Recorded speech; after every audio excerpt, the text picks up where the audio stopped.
Yes. Good morning, everybody. Welcome back to Haud Jaiket with myself, Norrie Hunt, and Norrie Hunter. And it is the 10th of October today, and there's a lot of fascinating stories today, Norrie, isn't there? Well, there's two big stories, and they both centre around this word liberate or liberation. Yeah. Um, I done a discussion this week with Liberate Scotland, and we'll go into that in a minute. But this is Liberation.Scot. This is the group that are taking Scotland to the UN. There's been a lot of consternation and a lot of anxiety about where they're going and what direction they're taking. Right. This was on the back of a message that was put out on X saying that they were quite happy to endorse the SNP and the Believe in Scotland. By the way, Gordon, you were right last week. It's Business for Scotland and Believe in Scotland that Gordon McIntyre Kemp's Yeah, a part of. So, they are yeah, part yeah, of that's the right. organisation. So all those people that were claiming you got it wrong, they got it wrong, actually.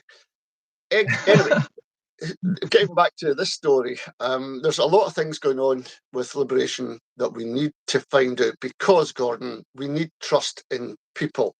We've had 15 years of the SNP and we put a lot of trust in there, and that trust has vanished. We need to be kept in the loop about what's happening. So, our Liberation.Scot, Liberation.Scot, I'll get this right. Yeah.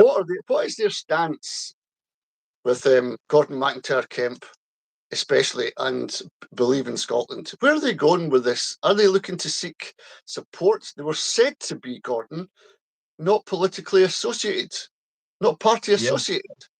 So if they are going into this kind of Gordon McIntyre Kemp empire, the SNP are already there. So ergo, you're getting involved with political parties. Now, Yeah. I know who put that message out last night, and I'd never heard of him before. I've known a lot of people that are part of Liberation who have now left. They have Because, left yeah. because it's become um, totalitarian, if you like. Now, these aren't Is it? my words, Gordon. I'm just reporting what I hear, what I see, what I'm trying to make out, and what answers I'm trying to get. Liberation.Scot have got to come to the table and say, this is a process, this is where we are, and this is what we're doing. So far, Gordon, you said yesterday you went on their webpage, and I did too, and it's nothing entered Nope. since. Not Why not? You went to Geneva. Why is that yeah. not plastered all over your webpage? Why is all this good news not there? Just one It's a good. question. Yeah, Yeah. It because seems Gordon, very. I'll tell you, I'll tell you why. Because the people that were doing it before have left. They have left. Why have Okay. they left? Why is there no space in liberation for these people? What is happening? So let's just clarify for our audience the difference between Liberation Scotland and Liberate.Scot. Which one is which, and which one is it we're actually talking about here? Liberation. Liber Scott. Liberation.Scot. They're part Salvo and Liberation.Scot. The Yeah. ones that went to the UN. Yes. Okay, so that is the organization that people are leaving. Is that correct? That's my that's my Just understanding. okay. And what are the reasons people are giving? You've mentioned the fact that somebody said it was turning into a totalitarian organization.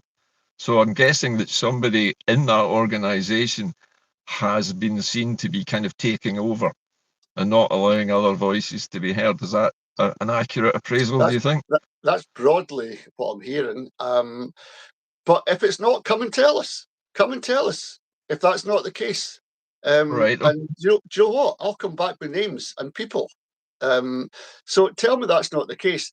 All I'm saying is this is too big an issue. You've created a huge um, piece of interaction with the people. You cannot afford to lose the people because you can't control your egos. You must get round the people. And if you're wanting to get 20,000, 40,000, 50,000 members, you must give them a say at some point. You must have it balanced out so that people can come forward and give their views. Now, it might be, Gordon, that you could, out of 20,000 people, find somebody, one person, that could do your web page Yeah. and get the news out there, the good news. Because if you look at the discussion I had with Alf Baird, Craig Murray, Sarah Salyers, and Alex Thorburn, this was alerted back to me again. He says, Nori, if you look back at your show, about 52 minutes, Alex said the full petition had not been entered to the UN. Yet. That's true. It hasn't been yet. Why not yet? Well, this is a process, and you have to intimate your intention to submit. The submission, as far as I understand it, and this came from Sarah Salyers, because I asked the same question, where is it at? What's the next step? And she said the preparation for the submission is a major work and it takes time, and they haven't finished it yet. And this is the reason why the submission hasn't been put in. Alex is completely correct. It hasn't been submitted yet. But I would add the word yet. It's going to take time. It's not a fast process. Nothing in the UN is a fast process. So Right. it may be, it seems like it's not an official approach, but they're following protocol. And protocol is rigid in the UN. You have to follow it or you get nowhere. Gordon, So I don't it know.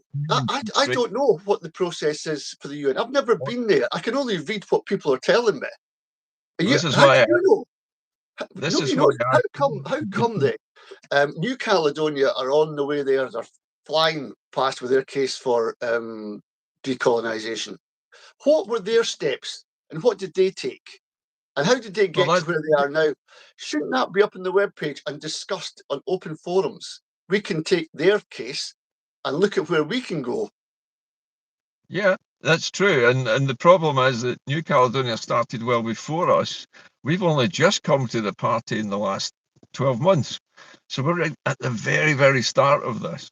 And so it is going to take more time. As frustrating as that is, it's not a fast process, and we have to go through each step, satisfying one committee after another. The C24 committee has looked at the proposal in general.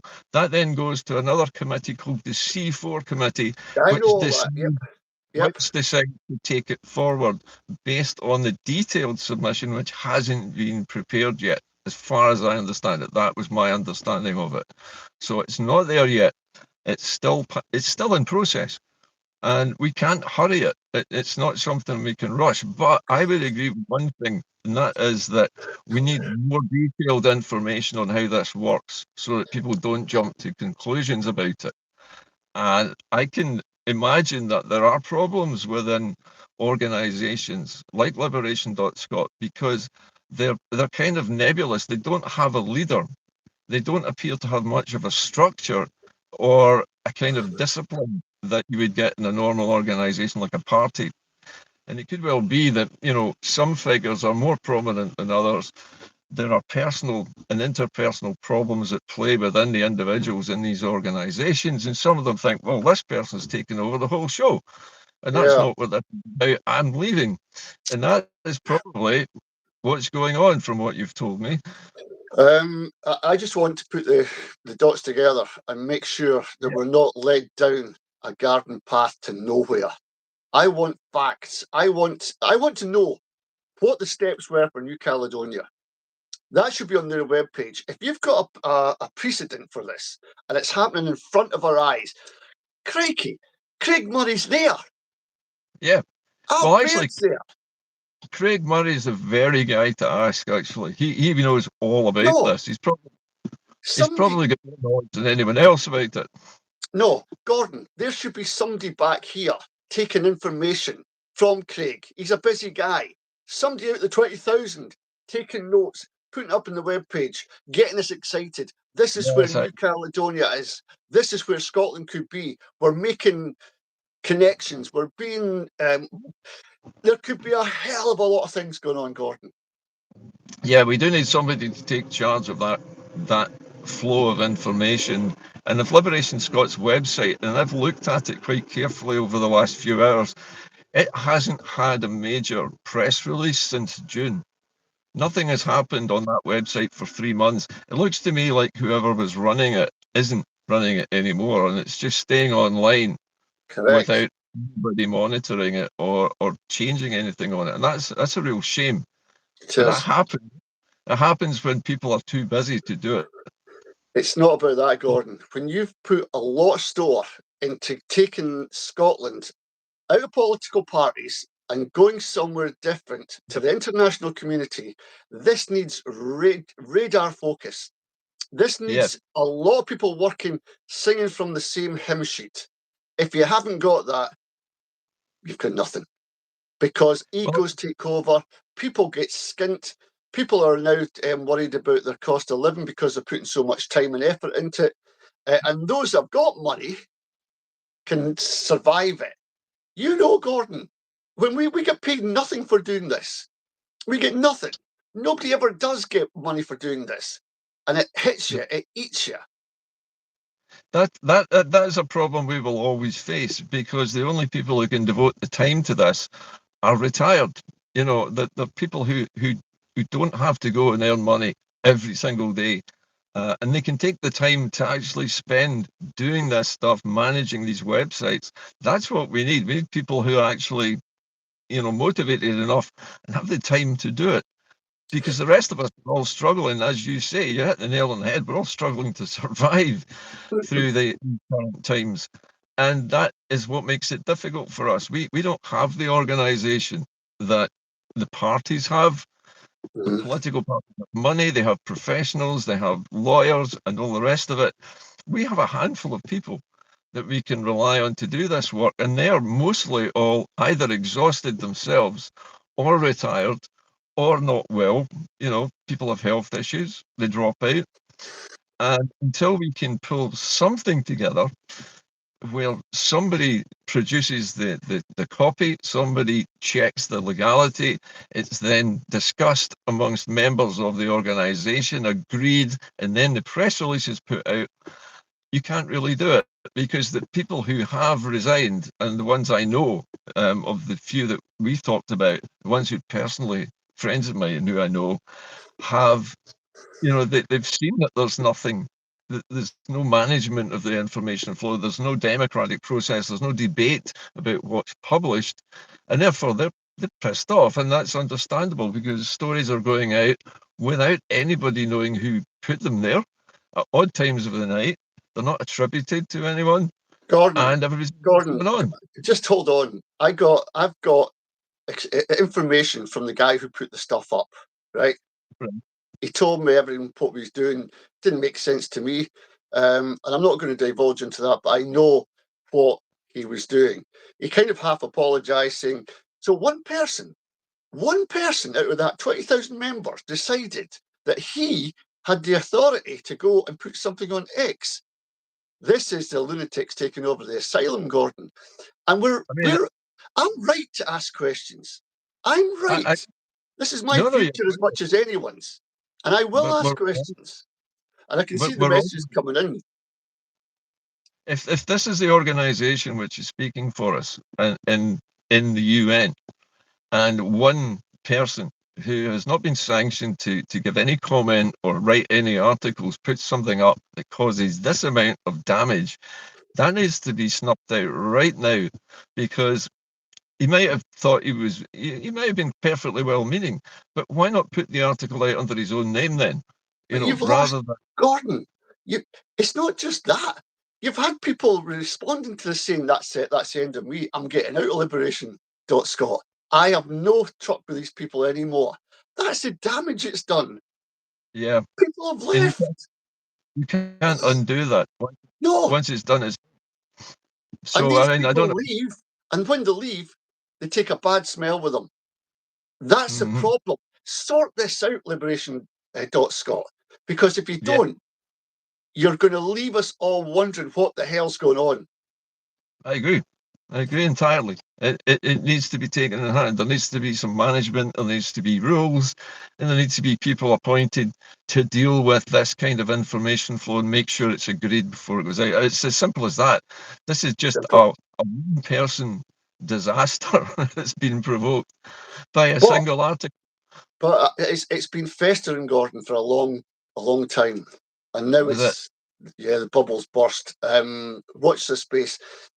I've done a hell of a lot to promote Liberation.Scot. They've been on We both have. Caledon Radio at the very early days. Yeah. I when it first came out, I couldn't process it. What do you mean? What UN? What's all this about? I had to get to grips with it.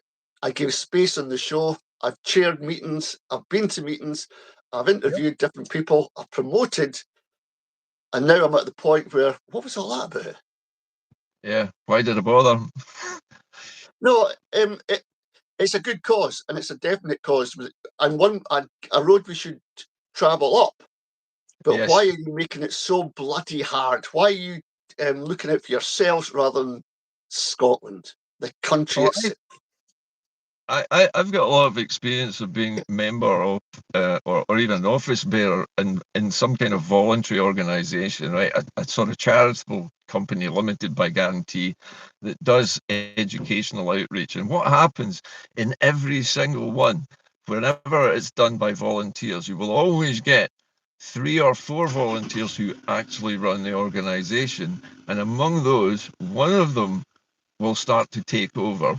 And when they do, the others all leave and it fractures. And this is a pattern that's followed in most voluntary organizations where there isn't a structure, where there aren't any rules, and where people don't follow rules, even if there are rules. So it needs structure, it needs a board, it needs, people to debate, have a proper debate about what goes out, agree press releases before they're issued, so that we don't get this stuff. And that's what's needed, a bit of professionalism, really. But you're starting to see them and us. You see the people, the real actors going to the UN. Alf's away, so is Craig Murray. They're on TV, they're getting shared all over the place. But the people below who are doing all the hard work, trying to get the Yeah. message out, getting nothing, nothing. And It's what you've got to do in incredible. these things, you've got to marry everyone together, saying the cause is bigger than every one individual. Without I do. us, Alf Baird can't say what he says because we don't give him the platform. We Yeah, we yeah. don't build the stairs for him. Now, without those, the base function of the organisation, the top can't work because there's no base for them to sit on. So here we go again, Gordon. We're only asking questions. Perhaps in the next 3 weeks, because of this discussion, things can get tightened up and we move on again. That's what we're Well, I hope hoping for.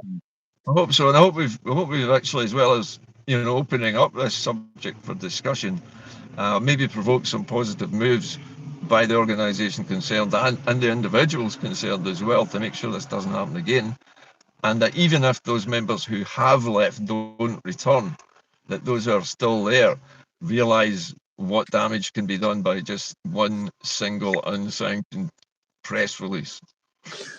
Exactly, exactly. Be very, very careful who you put in charge of media.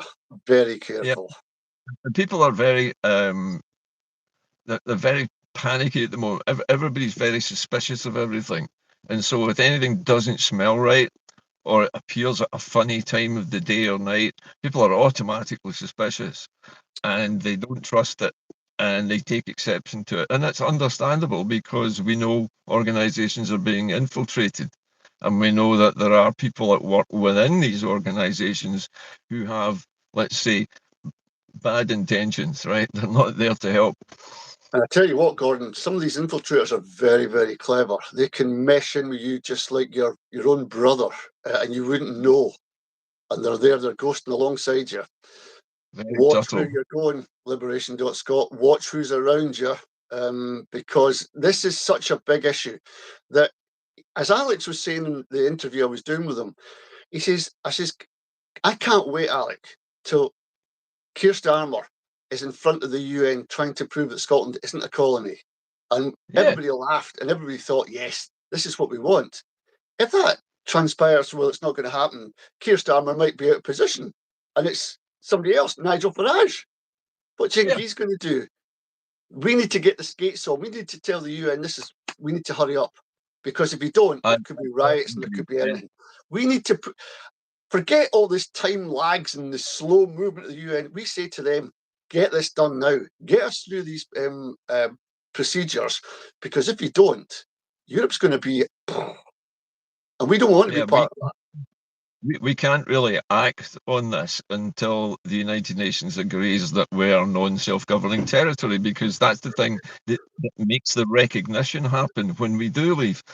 You know, Gordon, it's that I was told, I remember this vividly, that Craig Murray says they met African delegates at the UN in Geneva. They met all kinds of people, and not one of them could denounce Scotland as a colonised country. Not one of them. exactly. You So only if they need can one. do it, if they can get all that support just at a fringe meeting, surely the UN can go the same way. Let's hope so. No, let's hope so. Fingers crossed. All right. Anyway, the Very other happy thing, with Gordon, on to more better news and more uplifting news. Now this is Liberate Scotland. This is not Liberation.Scot. This is Liberate Scotland. This is the okay. political organisation comprising of ISP, Sovereignty, and Eye for Eye. I had Yep. them on a podcast on, I think it was Tuesday or Wednesday, I can't remember. And I tell you this, Gordon, I was absolutely invigorated listening to the three of them and what their plans are for within that parliament. If you ever get a chance, you haven't listened, not for my ego, I'm just asking questions, but listen to what the three candidates are saying and tell me, come back and say you are not sitting there with the hairs on the back of your neck up, because the determination, the planning, the precision, and the know-how to take the message further is frightening. If I was on the other side looking at these people, I'd be like, I hope they don't get in. But because I'm on their side, I'm thinking, go for it, get in there, because this is what our parliament needs. We're at the point, Yep. Gordon, where one message, because we're treating this election as a plebiscite for Yeah. independence, right? Or liberation, as I like to call it. So you have one message going into that. Independence, nothing less. Every single one of them was adamant that they were going to be working with each other and working strongly Yep. with each other. And you know what? It took me back to 2014, that feeling we all had of something big happening. If we put this, Gordon, if we say this is a plebiscite for liberation, that gives us the destiny of our future and back in our own hands. The way we vote in 2026 determines what road we take. And that for Indeed. me is bloody exciting. We're I taking think back the agenda. I think it'd be worth explaining to our viewers what a plebiscite election is, because people hear this term a lot, but they don't really know what it means. But what it means, as far as I understand it, is that you combine a a binary vote on a particular topic with that general election. So it becomes not the election just of those MSPs, but the numbers of votes in favour of that proposition, that either liberation or continued union. If there are more votes for parties who support liberation than there are for the union, then you win the plebiscite. And that is this settled will of the people, right? So that's my understanding what a plebiscite election is. Would It's you pretty agree? much that. You take the agenda, you take the agenda and you say, this is Scotland's election, not a UK election, it's our election, and this is what it stands for. And I remember speaking to Kenny McCaskill from Alba about this. He goes, no more begging for a Section 30. This is a big election, and we make it this election. Um, the problem I've got with Alba right now, Gordon, is they're very, very party fixed. They're not country fixed, they're party fixed. That's a big thing. Mhm. And for Liberate Scotland, they are Scotland first. They've given up ISP, that's parked. Eye for Eye's parked, Sovereignty's parked. They've all come together to merge Yeah. for this. It is unbelievably exciting. You have to watch the YouTube video. It's just, if you can't get excited about that, and this, and particularly Gordon, where you see England at war with itself, trying to Yeah. figure out why they're getting jailed for pro-Palestinian marches, why they're getting jailed for standing there with a board. Um, there's a lot of things happening. And this is a time when all this confusion's happening. This is a time for Scotland to just say, well, they're all busy there. We'll do our own thing, and nobody can stop us. And we're not particularly interested in migrant votes because they don't have the same impact on us as they do perhaps in the south of England. It's not our issue. Yeah. Our issue is returning power to our own people. That's our primary aim. That's what's missing from Scotland that needs to be returned. And there isn't anything else really important because once you have that power back, you can fix all the problems that are caused by being stuck in the Union, which wouldn't be there if we weren't in the Union. We'd be able to make decisions for ourselves, decide on our own foreign policies, we'd be able to adjust our taxes to be fairer, etc., etc. You know, the list goes on and on. But to me, independence is the enabler. It's the thing that allows us to do what we know we need to do to fix these injustices that are being forced upon us by a foreign power. Well, Joe, I always think, Gordon, I always think that why don't we ever go to Denmark and compare and contrast with Denmark? 5 million people, relatively Yeah. happy country. What have they got and what are they doing that Scotland isn't? How are they happy with their lot and we're not? Oh, it could be because they're an independent country. But why are we never comparing ourselves with Norway or Denmark or Finland or something like that that's got the same population, same kind of geography as well in Finland or Norway, with disparate people all over the place? Why do we never do that? Well, because they don't need to, because they're equal to those countries. And that's what we're not. We're not equal to any country. We But are essentially we are subservient to another country. We are the weaker partner in a union which is not voluntary. And as yes, soon but as but we Gordon, recognise, how many people then have been to Denmark and many people have been to Finland from Scotland? Not many. All the flights no, you get for a holiday are taking you to Spain. That's deliberate, by the way. You go down there, get some heat in yeah, one of these tubes, and you'll get all your beer that you can drink, and you'll be absolutely stocious. Then you come back sunburnt, and that's your holiday. But if you go to there's these countries, which I've been privy to be, I marvel at what they've got. I'm absolutely marvel. The roads are pristine, flat. Gordon, you'd have a great time taking can I point the out poke out. can I point out one difference that I do know about, and it's regarding Norway.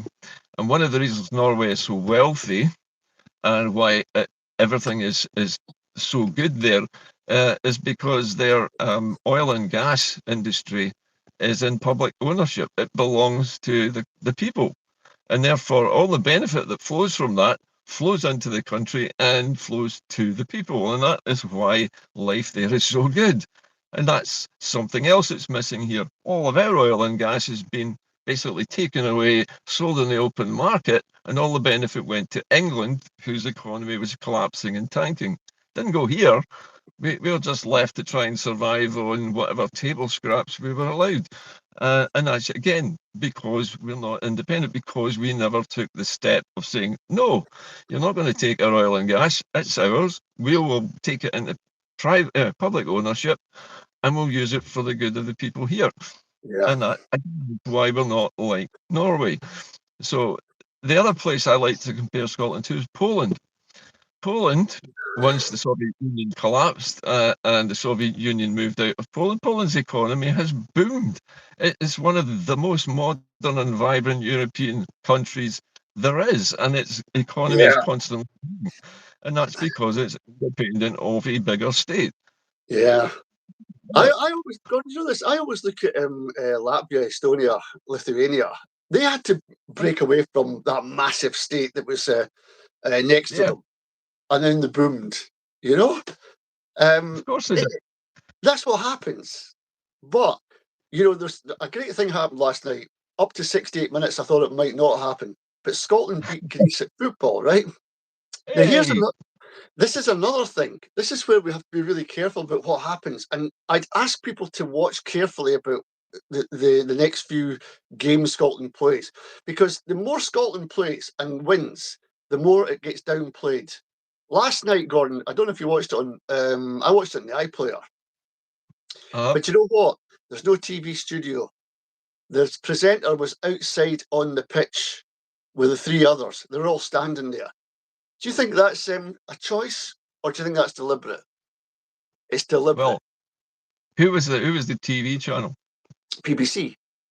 Aye, there you go. Well, that's the Aye, thing. but no, a lot of people don't look at these things and they just look at the result in the game of football. But if you look at the way it's produced and the way it's presented, it's Yeah. all second rate. It's down on the touch, in the muddy pitch. You're down there. No studio with a better lighting, better sound, which you Of get for an course. England game, by the way. No. And it's to make it psychologically, you are second best. That's it. Yeah, you don't deserve good coverage. And secondly, Gordon, the stadium itself, most Scotland fans cannot stand that place. They've got a big, huge bit at the back behind the goals, which could have been really close to the pitch, but Yeah, it's not. It's an no, antiquated system that was never designed for Scotland to be euphoric. That's the word. Euphoric. you know the And story. I was going to to, say the story of the new Hampden is one of compromise because they wanted it for the Commonwealth Games. They didn't want it for football at all. It's got right. massive Aye. running Oh, around it. Anybody behind the goals is about 100 yards away. They I can't know. see what's happening. It's a I stupid know. stadium. You can't perform two functions at once. It's either a football stadium or it's a running track, but it can't be both. And that's Cannot where be.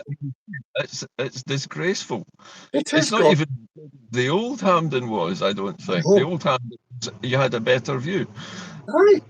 And the thing is, you can't get parked there or nothing, and you're walking for miles. It's in the middle of a built up area. Surely it's Yeah, time for a new stadium for a new Scotland. a football stadium, Nori. Yes, for sure. Maybe somewhere And in the some, central belt where all the clubs can get to it a bit more easily and the fans can park. yeah, Somewhere and Stirling or something like that, yeah. midway between the big cities, so that everybody's got a chance to get to it. Somebody said to me yesterday, Gordon, that it's smaller than, or it's less. It's not as good as the other two stadiums in Glasgow, Celtic and Rangers. How come clubs have got better stadiums than the national team? Money, money, It's and it's it's money. it's a psychological. It's not. It's the SFA have got bags of money. Make no mistake. How much did they take last night from that game? And the games before, they're not short of a bob or two, Gordon. But it's a Plenty. psychological. It's putting people in a place where they can't get too above their station. Can you Oh imagine? yeah, What did England get? Brand new stadium at Wembley. The brand new stadium. You can walk there. You can get the trams there. You can get the trains there. Right in. What did it's Scotland got a get? roof. Aye, It it's doesn't got even there. rain anymore. Yeah, wonderful. Plenty of parking, big transport links. Yeah, and we've got a stadium that's not as big as the ones of our Premiership clubs, and you can't see because you're too far away. And the actual angle, the rake of the stadium, the angle of the seats are too shallow, That's right. so nobody can see properly. That's And even right. the ones that are actually down at the front are still miles away from the I know. touchline. I know. Some of the ones at the front, your head can come up and you're level with the pitch. It's incredible. God help you if you're disabled, Norrie, I in a know. wheelchair. I know. I know, Gordon. My goodness. That's another very good example of how it's not fit for purpose. We need everyone from Scotland, fit, able, disabled, whatever you want to call it, in watching the national team. My Yes, goodness. It's a devolved stadium for a devolved country. That's what it is, Gordon. In an independent country, we would have a stadium fit for purpose. That's what independence gives you. and that, Priorities. a national stadium is meant to be an icon of the nation's pride, not embarrassment. But everything that we have that's supposed to be, giving us a sense of national pride makes us cringe. And that's not accidental, it's on purpose. BBC Scotland makes everybody cringe. Reporting Scotland makes people cringe. Even STV makes people cringe. football stadium, national stadium, makes everybody go, oh, I'm really sorry, it's not as good as it should be, but, we didn't have a hand. And, it's all this apologising for stuff that shouldn't be like that. And that Mhm. drives me crazy. I'm fed up apologising for the state of my country to people who visit it. It's deeply So embarrassing, and I want it to stop. somebody says, Gordon, and this is what annoys me. I'll just get it here. He says, I'm out of here. Football bores the crap out of me, and football has no place in politics. Wrong, wrong, and wrong again. You absolute numpty. Do you know, if you read George Orwell, 1984, you then get to understand how sport becomes part of the politics, the body politic. Because have you ever heard the expression bread and circuses? This is what the Yep. Romans said: let them eat bread and watch circuses. So they went to see the gladiators and they had a wee bit of bread to eat. And when Yes, that was happening, they were doing their dirty stuff on them. So football is a way and a means of getting the attention of the people somewhere else where you do your ill-gotten gains or get your ill-gotten gains. We have to be very careful not to exclude sport from politics. there is one thing I think that we need to make clear, and that is national football games are slightly different because they are political, because Yeah. national football national football competitions are almost like a substitute for war. They're a way of competing with another country at the top level without fighting. Mm-hmm. You're playing a sport and the best side wins. And if your national side's the best side, that gives the whole nation a lift. And that's political. That's political messaging. It's not bread and circuses. That's more like league football. But when you play any national game at an international level, that changes it up dramatically. That's Gordon, why it's all wrong, I for don't. international. Do you know this? On this final point, in this, I don't think we'll get an England-Scotland game at Hampden in the near future because of what happened the last time. These things are political. They're highly charged. The anthems, Scotland's anthem is about being a nation again. The England's anthem is about a king that doesn't belong to us, but yet they'll use it in a British context. So there's all kinds of political strings being pulled at a football Yeah, match, an international match. yeah, It becomes Gordon, an ordinary everyday thing when you're an independent country, yeah. and Well, you don't see Celtic and Rangers In a moment. boycotting the Scotland team or getting upset when their players aren't in the Scotland team. That yeah. doesn't happen. Anyway, Well, what other there's other games? things going on. There's funny things going on, Gordon. I had to watch it, right, because Kemi Badenoch was getting asked. There's not very many people at your conference. Oh, she said, wait till I get there. They'll be mobbed. So she walks on. She walks on to a 5 minute applause. I think the cameras were on her for this 5 minutes so everybody could get their seats getting pushed into the conference hall. And then the camera panned round and everybody was there. It There's going to be, we know fine that Labour they're a spent force for the next election. I reckon, Gordon, that the press, the media, for click, big click, and all the rest of it, clickbait, you're going to get reform against the Tories. Oh Labour will yeah, be out of the way. It's going to be yeah, those two because they've exhausted the Labour Tory yeah. arguments. This new split in the right has got them fascinated. But what it means is the BBC is saying that the next general election is going to be between the right and the very far right. Right. There's no left wing. There's no socialism anywhere. There's no social programs. There's no investment in public services. It's all about cuts, and it's all about tax cuts. I noticed Badenoch made a big play about abolishing what was it? A tax on house house transactions, right? Aye. And it Stamp got a duty. big. Was it stamp duty? She's borrowed that from Trump. That's exactly the kind of thing that Trump says. We're going to Yeah. slash taxes. We're going to make it easier for people to earn money. Everybody's going to be wealthier. I mean, even John Swinney was at it recently when he said, that if Scotland were independent, we'd all be 10 grand a year better off. And then after that, later in his speech, he said, but we're not going to be able to do it immediately on independence. It's going to take us a while for me to catch up to these other countries that we're talking about, so that you are £10,000 better off. So one breath he's saying you'll be 10 grand better off as soon as we're independent, and he's saying, oh well, not really. You're going to be 10 grand better off a lot later on afterwards. So The problem with Scottish politics, Gordon, we've got these people. He should be at Sun Life Insurance. He should still be there, but he's not. He's the leader of the independence campaign. I've always said this, Gordon. We need engineers, we need construction workers, we need cleaners, we need all kinds of people in that parliament to have a social conscience within it. And an engineer doesn't cross the I's and cross cross the T's, dot the I's. They find solutions to fix things. John yep. Swinney doesn't. He hopes and he prays, and he'll put more money into there, and he'll apologise for targets not being met there. That's not how an engineer's mind works, Gordon. It's fixing. It's getting it right. I think we should have more engineers in the Parliament. People like that, I think instead of career more politicians. more people who have actual life experience of working in real jobs would be good, of any kind. Doesn't matter what jobs, being a doctor or a lawyer, because you see more doctors and lawyers in politics than almost any other type of occupation, Well, especially lawyers, and we know where that goes. We know one. He's a qualified dentist, and he's a Labour branch manager. We'll call him that. Anas Sarwar. There's more money in politics. There's more money. Would you let Sarwar mouth?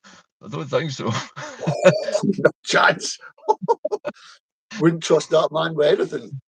Maybe that's why. Having said that, I definitely agree. I think, politics should be a calling. It should be a vocation, and a duty, not a career. A politician's career should be the length of that parliament, and then they should be gone. That is the way politics should work. Everybody who gets in should have a shot at making their mark in that 5-year term, and then it should be over, and somebody else should be given a chance. Instead of that, we get coming back again and again and again and again for decades, and we never see any because of it. I know, John Swinney, Sturgeon, Yep. Decades. Yep. And in the worst case, Murdo Fraser on the list. Every year he's returned. He's never won an election yet. Yet he's returned. Noria, do you think, and I'll ask our viewers this, do you guys think that it would be worthwhile paying our politicians about the same wages as the average Scot? Because if they weren't being paid, 80 grand a year, I don't think the careerists would be there, because the money wouldn't be big enough for them. What do you reckon? Well, do you know this, Gordon? It's a very good point. And always remember, the Scottish Parliament is a Westminster construction, right? Mm-hmm. So to get people in and to get them caged in there and to get them conform with a civil service that belongs to the UK government as well, and very limited powers, you've got them corralled in there. It's a good place to have them. Now, how do you get people in there? Oh, we'll have to, because you've got a deposit to lose, perhaps. You've got to give up a job, make it worthwhile, because we need those people. The top ones, they've got to be in the Parliament so we can keep an eye on them. Here's the thing, Gordon. This is why when Alf Bear talks about people taking over the race for liberation, it's because we're a moving target. You can't. The thing that the establishment hate is the country doing its own thing, away out of the political arena. Because if we're complaining and going mad about the wind farms that are getting put up all over the place here, by the way, that's for another show. If we're mad about all these developments and we can't get answers, we can't get any democracy because the politicians at a local level and a national level won't answer. In fact, head in the sand, then people do their own thing. That's when it becomes scary for those in power, because they don't know where the next hit's coming from. They don't know what the people are planning. They've got no manifesto. This is anarchy in a good sense. This is, Gordon, and I'll get there, is UDI in a good sense. We don't have to have guns. We don't have to have tanks. We don't have to have riots. UDI could be a bespoke thing for Scotland. And we're intelligent enough to say, no more of this. The people have spoken. The politicians have let us down. We're going our own way. And we're declaring to the world, and we get Ireland, who are very, very well versed in this, to back us. And at that point, with a nation, 5 million of us, and even if it was 3 million, and 2 million were, oh, I can't get out of my bed, I can't, no, I'm no bothered about that. 2 million, 3 million, that's a damn good chunk of the people who are wanting change. And don't tell me, Gordon, do not tell me it's 55%. That is garbage. Because, well, you know what? I was just going to this say, last point, Gordon, just this last point, and then as a microcosm, this place where I stay, if I go around talking to people, which I do all the time, looking for stories and looking for things to talk about, I would say 65 on rough figures are wanting change, a positive change, and that means Scotland being independent. They've looked at it for a long, long time. They've come slowly from Tory, from Labour, over, and now they're saying it's now time for us. People I would never expect. He's got a £600,000 house, you know. Yep. Used to be a Tory. He'll be voting Liberate Scotland because he can't trust the SNP. That's the kind of people that are out there, Gordon. There's more than 54%. I wouldn't go by these polls. I'd go by what I'm hearing and seeing out my backyard. Yeah, well, what you were saying there a minute ago basically boils down to at least 60% of the Scots. Even At least. if it's 3/5 of the Scots, it's about 60-something%, right? And I think that's probably pretty close to where it is right now. And it's probably still going to gradually keep going up over the next few months and years as things get worse and worse for England, because they're going to. Because England doesn't have an answer for its economic problems. It hasn't reindustrialised itself in any meaningful way. And it's continued with the Thatcherite experiment of everybody working in offices, everybody looking at computer screens, and nobody producing anything. Nothing to trade. Not even oil and gas, because they've taken that from us.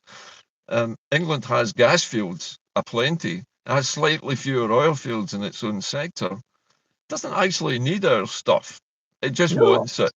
It wants it because its economy is in the toilet. Scotland's economy is remarkably resilient, considering how badly funded we've been and how under we've been. We've still survived, and our economy is actually diversified. We've got manufacturing industries. We've got a mix of industries that just doesn't seem to exist in the rest of the UK. No.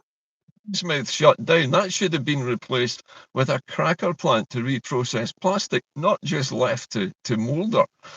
We need some more people with imagination to make our economy even stronger, so that when we are independent, we can basically stick two fingers up to everybody else and say, we've got enough.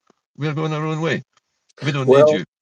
Do you know this, Gordon? I would urge people to watch the or look at Liberate.Scott's new website. It's up and running. When you get people, Eva Comrie, you get Alan Petrie, you get get Colette. These people know what you're saying. They know exactly where you're coming from, and they're taking that message to the people. And it's up to the people, us. We have got a choice. Don't tell me you haven't got a choice anymore. It's not SNP 1 and 2. We've seen that as a failed project, and it can't happen again because the Westminster system is tightening up. It's the Haud system. Don't vote SNP 1 and 2. Vote Liberate Scotland on the list, because that gives you a better chance of getting people like Alan and fighters and warriors in the Parliament. And at this time, we really need them, Gordon. We really need them. You have just accidentally invented a really good new strapline by taking the H out of Dehont and making it don't. Yeah, I think to be honest, I've stolen that one from somebody else, so it's not mine. But it is. It's still quite a good strapline, no matter who came up with it. But it's time to challenge things. Eva Comrie, incidentally, I noticed, had responded to John Swinney's latest public sort of press releases about his plan for independence, and saying he wanted to work with all different parts of Scottish society and other parties. And Eva said to him, I'll happily come and say my piece to your conference if you'd invite me. You know, if you're really serious about it. So far, tumbleweeds, as far as I can see, nothing has happened for either. But, you know, that's the kind of thing that Mr. Swinney needs to actually respond to if he's actually serious about this outreach. Gordon, I put out an open letter on all the social media asking if John Swinney would like to appear on Caledon Radio for a wee chat. Nothing. Tumbleweed. I shook hands with Hamza Youssef on an interview to happen. He reneged, he didn't have time. And the time he gave me, that he said he couldn't manage, he was on a podcast with a Muslim comedian. So his priority wasn't to come on Caledon and get answers. He didn't want to be grilled. He didn't want to be examined. I And think he it's had. they don't, Gordon, and they'll go on BBC all the time, knowing they're going to get a beating and their message is going to be twisted, but they still do it. Yeah, I think it's because the BBC is so big and they think they'll get seen more, and that means their career is going to be better. It's just constantly this carrot of come on to the BBC, you'll get seen by more people, but really you're just going to be ambushed by far more anti-independence people than you are. You're going to be like outnumbered 3 or 4 to 1, but you know. That's representation for you. You know, you're being representative. Gordon, do you know this? When I worked at the BBC, there's a massive, massive building, and something like, I would say, a fifth of it gets used. Yeah. It's a massive thing to make in your minds that this is the best and biggest we've got. Actually, it's a few guys down in a wee studio punting out this stuff on radio, and there's a wee studio for the sport, and they double it up for the weather and the news. And then there's the Gaelic department, and then there's HR. That's it. Yeah. So, and you know what? Their numbers are tumbling down because nobody wants to hear their negativity about Scotland anymore. We don't want to hear it. I have to laugh sometimes at the BBC because I noticed in one of the news bulletins, the girl presenting it was in a tartan dress from top to bottom, and she appeared looking like she was on a White Heather Club. And the BBC's idea of making it appear like she's in the Scottish news, and this is a Scot giving you it. Honestly, it's so pathetic and it's so transparent. I don't think people believe any of it anymore. No. The whole appearance of Scottishness has become like a shortbread tin version of itself. Yeah. Do you know this, Gordon? There's an English guy does the weather, right? And he studiously avoids all the difficult places that he can't get his tongue round, like Drumnadrochit, So you'll see, up in Inverness, it's going. Probably no, can he say it? And there's other Gaelic places he can't say either. Western Island, Scotland, or I know you hear them sort of generalising a lot because they can't pronounce any of the names. Yeah, it's pretty funny. God knows how to Wales. Goodness sake, imagine what the place names in Wales would do to them. I know, man alive. I remember, Gordon, during 2014, the weather map was skewed, so Scotland was tiny and England was this massive thing, And I just thought, how pathetic is that? How pathetic. Well, but they were trying to claim that it was the parallax, it was the view across the curvature of the Earth. Yes. I don't think it's anything like that. And I actually remember a satellite image of Scotland from a satellite, and it looked absolutely nothing like the weather map whatsoever. Do you know this, Gordon? I've got a funny story, right? It's tragic and funny at the same time. There was a guy who was going to canoe around the British Isles, right?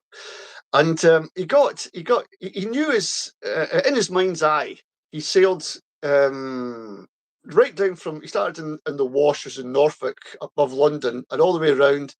And he says, I couldn't believe it. Scotland's bigger than I thought. He thought he would just paddle around Scotland because he'd been indoctrinated with all this stuff about Scotland being a wee country. And then he realised he had miles to go. And it really took, excuse the pun, but took wind out of his sails, but he was in a canoe. And he nearly didn't complete it because he underestimated the size of Scotland. Lost your sound a wee bit there. On a podcast. Somebody's trying to call me, Gordon. I'm on a podcast. Get lost. So the tragic thing about that was that he nearly killed himself because he didn't know the tides and the currents were that strong in Scotland because he assumed it was a wee place. Isn't that tragic? Isn't that? But that was an English person. Yeah, that doesn't surprise me in the slightest. I've sailed all around the coast of Scotland in my previous career as a sailman, and I've cruised around, and we've got thousands of miles of coastline, including all of these inlets, these tidal locks, and all the rest of it. We've got literally more coastline almost than England has, probably more, just simply because of the crenellated shape of the coast. That's right. Just don't realise how big it is. It's a massive country, Scotland, and it's very, very thinly populated in some places because the terrain is so difficult. It's difficult to build roads through it. I'm not even going to get started on roads because I know that is a sore point.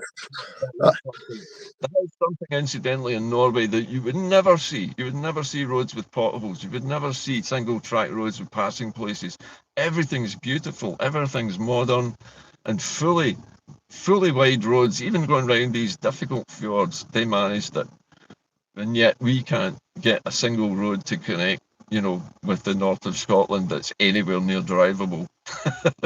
It's bang on, Gordon, but I'll tell you this for nothing. They said they couldn't build roads here because of the countryside. They're now building bespoke roads to take wind farms up hills. Yeah. But they've never once looked at the people's needs. It's always what business needs. And now they're saying to us, Gordon, oh, that's a lovely walk for people. This route that takes you all the way around the trees. The problem is there's no trees left. They've cut them all down to put these wind farms up. And I don't want to walk beside a wind farm, Gordon. And I tell you, there's more and more and more and more and more. I'm going to do a program and I'm going to get as many territories as I can. I'm going to get photos with a drone and show you how devastating this really is. But here's the thing, Gordon. I was away down to Uckert Castle for a walk the other day. And the first thing I saw was no drones allowed.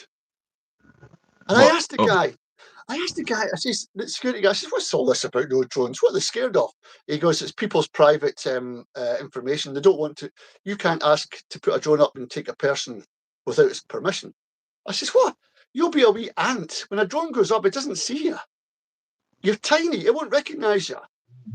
Big Brother is watching, Gordon. They don't want us to put the news out. We'll be the next. We'll be told we can't do this.